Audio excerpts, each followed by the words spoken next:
identifying as black and white has risen from 134%, and Asian and white 87 between 2000 and 2010. This means these children are coming out of those homes. They are a product of diversity, which is really kind of exciting.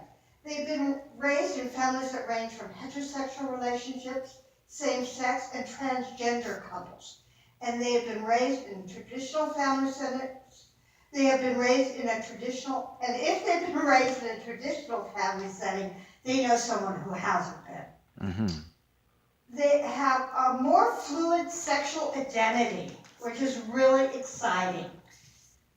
And because of that, they don't judge.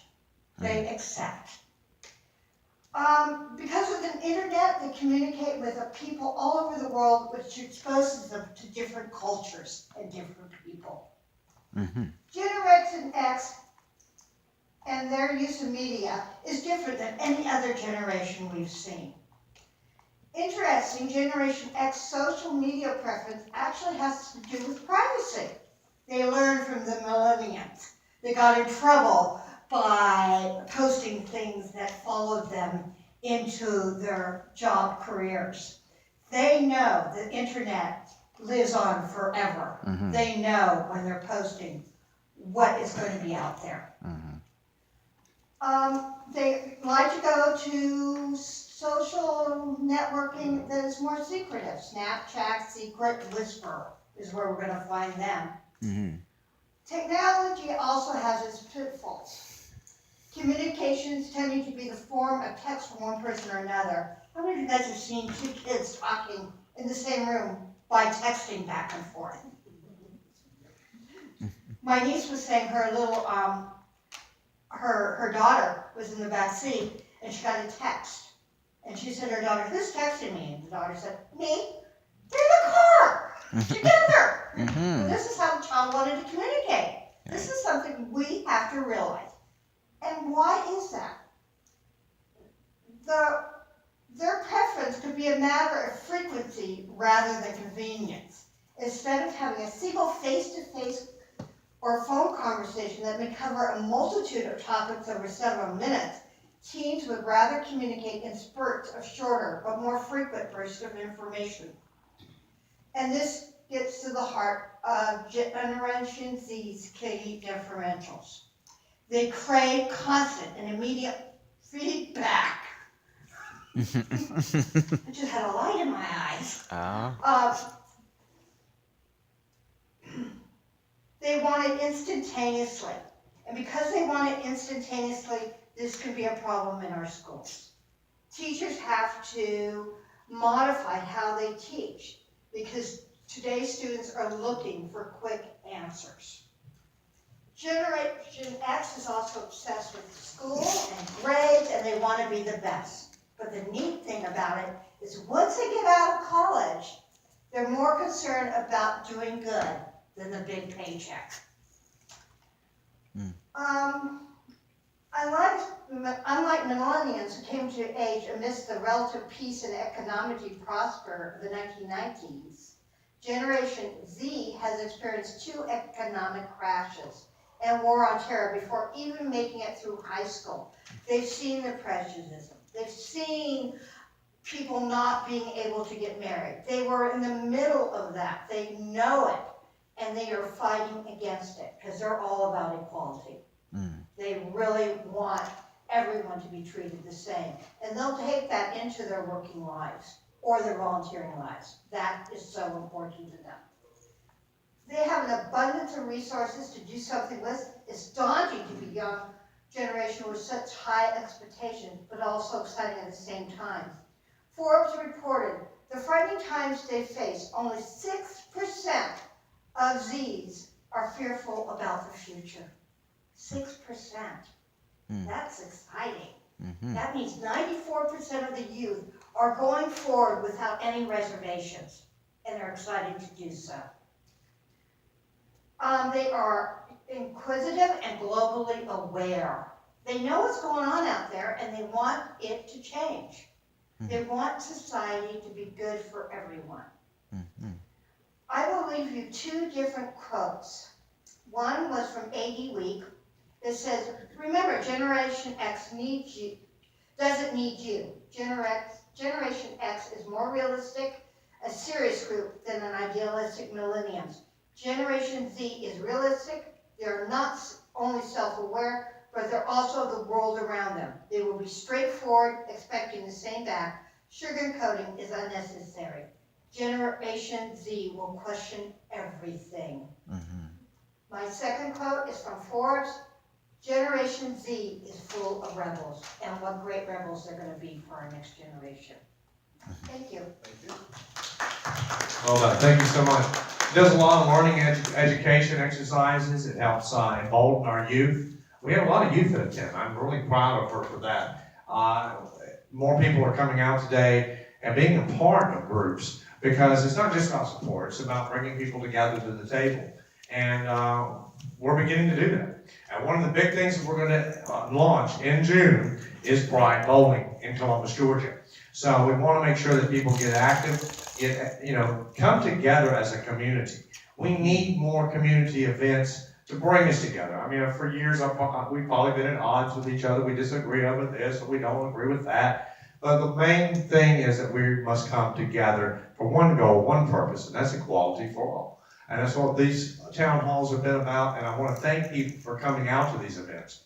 Now I want to open up the floor to any of our people out here that want to talk, or want to ask questions, or want to give a comment. Is there anybody that would like to come to this area right here and make a post?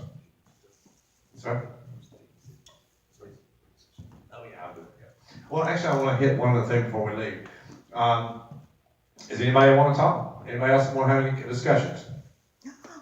Well, I guess y'all got an earful today, then. All right. Well, one of the things I do want to mention to you, and this is a call to action to our community. As you can see right here, our Columbus, Georgia Equality Index score is a 38. That's terrible. We've got to do a lot more here in Columbus, Georgia to make changes happen. And this means going to our page right here on Colgate Pride. You can go on the Facebook page, or you can look it up yourself. It's Columbus, Georgia Equality Index score. You need to send this to our mayor. You need to send this to our councilors and tell them this is unacceptable. This right here is a destination tool. People that want to come to Columbus, Georgia, to live, work, raise a family, play, whatever. They see the score, and they see Atlanta's score. What do you think they're going to choose? They want to choose to go where people are. We have somebody here today who's doing a filming. I mean, well, I'll let you talk to the folks for a few minutes about that if you'd like to talk about your vision and everything. And she's also going to make an announcement at Pride when the audition dates are going to be. Let's welcome to the start. I'll let you introduce yourself, Miss Leah.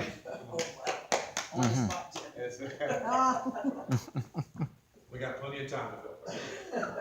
Good afternoon, or good evening. My name is Leah Pearson, and I am originally from Cincinnati, Ohio, by way of Atlanta and now Columbus, Georgia. And as Jeremy did mention, I am a filmmaker here in Columbus. The film is entitled Lighthouse, and it will be for the LGBT community, and we will be touching on just a host of different topics within this series. I haven't just yet set up audition dates that will soon be announced, and it will be on the Colgate website as well. Just a little bit more about me. Like I said, I'm by way of Cincinnati, Ohio. Ex-deputy for a long time, and very much so involved with the LGBT community. A good friend of mine, one of the main topics within the series is dealing with domestic violence. A very, very close friend of mine was murdered by her girlfriend in Atlanta several years ago. And by way of that, I had chosen to start a nonprofit organization in memory of her and another close friend of mine. So I've lost two very good close friends that were in the LGBT community by way of a tragedy and or violence. So I would invite everyone who knows anyone that would love to come out and audition for the show. I'll be here. I have a card. We can talk. I'd love to meet anyone willing to give me a hand because that other good friend who was unfortunately taken away from us here was my co-writer. So I have now been left here to finish this project kind of solo. So I'm asking for help by always. I'm very open, willing to talk with anyone. I'm definitely willing to become a part of the NAACP and any other organization that would be willing to have me to be a liaison to talk about domestic violence, to talk about just whatever. I've got a vast knowledge about a lot of things. So I'm willing to, I'm very approachable, call me anytime. You may even see me, I also work for FedEx here, so I may come to some of your businesses and I'll deliver it to your home or to your business, and if you see me out there, just say hi, you know. But nonetheless, again, my name is Leah Pearson, I am a filmmaker here, and I'm wanting to bring this to Columbus.